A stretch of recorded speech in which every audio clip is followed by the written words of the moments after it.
Salam Planter Indonesia. Kali ini kita sudah berada di gudang pupuk, di mana tempat penyimpanan pupuk Kiserit. Ini adalah pupuk yang akan kita review berkaitan dengan pupuk Kiserit.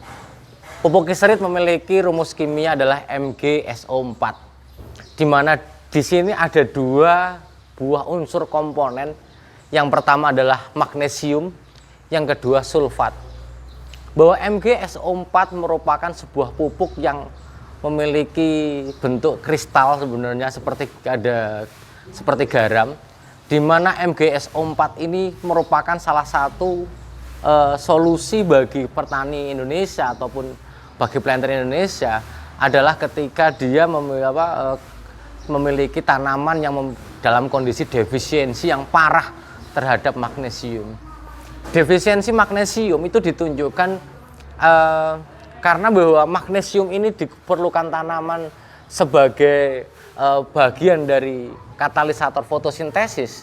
Maka kekurangan magnesium, maka dia akan menghambat kesempurnaan dari fotosintesis.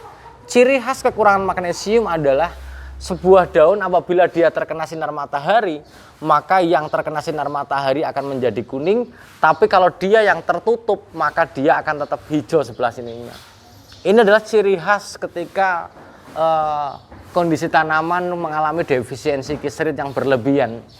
Kemudian bahwa Kiserit ini memiliki dua buah kandungan. Kalau misalnya sebagai contoh ini adalah Kiserit Mentari, mereknya Mentari, bahwa dia memiliki kandungan ini MgO-nya, magnesium oksidanya adalah 27,858% dan ada sulfatnya. Ini sulfatnya adalah 21,64%. Di mana ini adalah angka yang besar. Keuntungan menggunakan Kiserit adalah bahwa Kiserit merupakan pupuk magnesium yang sudah diolah di pabrik, sehingga dia bentuknya kristal yang rata-rata bentuk kristalnya adalah berwarna putih keabu-abuan ataupun putih seperti ini putih tepung berwarna kesusu-susuan. Mungkin beda-beda, warnanya beda-beda. Akan tetapi pada prinsipnya bahwa Kiserit adalah mudah larut ke dalam air karena memiliki ikatan seperti garam kristal putih keabu-abuan ataupun putih susu. Kiserit ini diberikan ke lapangan sebisa mungkin karena dia memiliki bentuk kristal yang seperti garam, maka jangan diberikan pada musim yang tidak ada hari hujannya. Berikanlah Kiserit ini dalam kondisi yang ada hari hujannya, sehingga proses penyerapan magnesium itu bisa sangat cepat bagi tanamannya.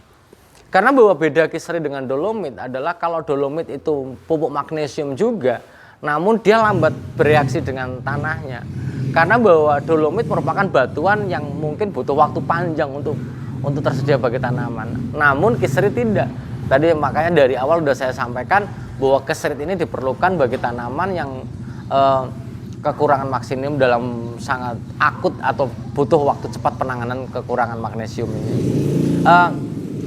Kiserit ini bentuknya garam, sehingga untuk mengetes keasliannya cukup mudah.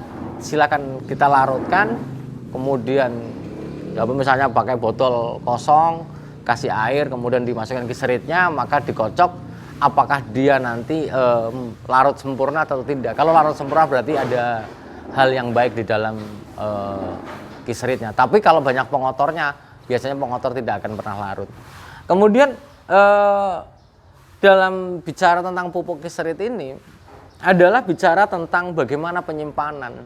Salah satu faktor kerusakan Kiserit adalah cara simpan.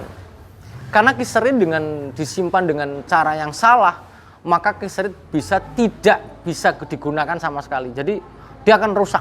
Kerusakan Kiserit ditandai ketika kita menyimpan dalam kondisi yang lembab, tanpa alas, kemudian dalam waktu yang lama, bersentuhan dengan udara bebas. Maka Kiserit atau MgSO4 ini akan membentuk sebuah kristal padat yang sangat keras sekali. Kerasnya melebihi batu. Misalnya kalau urea menggumpal dalam penyimpanan, mungkin dipecah masih bisa. Akan tetapi kiserit tidak, hampir seperti semen. Jadi begitu salah penyimpanan, maka dia bisa mengeras seperti batu yang luar biasa keras. Maka rata-rata tidak bisa digunakan lagi. Kalau digunakan lagi, toh nanti terjadi penurunan unsur haranya, kandungan magnesiumnya ataupun sulfatnya sudah mengalami penurunan kandungannya, sehingga penyimpanannya harus sangat-sangat diperhatikan oleh para planter semuanya. Penggunaan kiserit mungkin sekali lagi dosisnya beda-beda. Kalau dalam video ini saya tidak berani menampilkan dosis kiserit itu, karena bahwa setiap perusahaan atau setiap ini memiliki pegangan referensi masing-masing terhadap dosis penggunaan dolomit. Inti dari video kali ini adalah bagaimana mengenalkan kiserit sebagai salah satu solusi utama ketika tanaman kelapa sawit kita mengalami defisiensi magnesium yang sangat akut. Mungkin itu saja yang dapat saya sampaikan. Sekali lagi, belilah kiserit dengan dekat dengan tanggal produksi. Contohnya kiserit ini sekarang bulan April 2020, kita bawa produksi kiserit adalah November 2019. Angkanya masih dekat, belum sampai setahun. Harusnya ini kalau kita lihat kristalnya masih bagus dan tidak terjadi pemadatan. Terima kasih, salam planter Indonesia.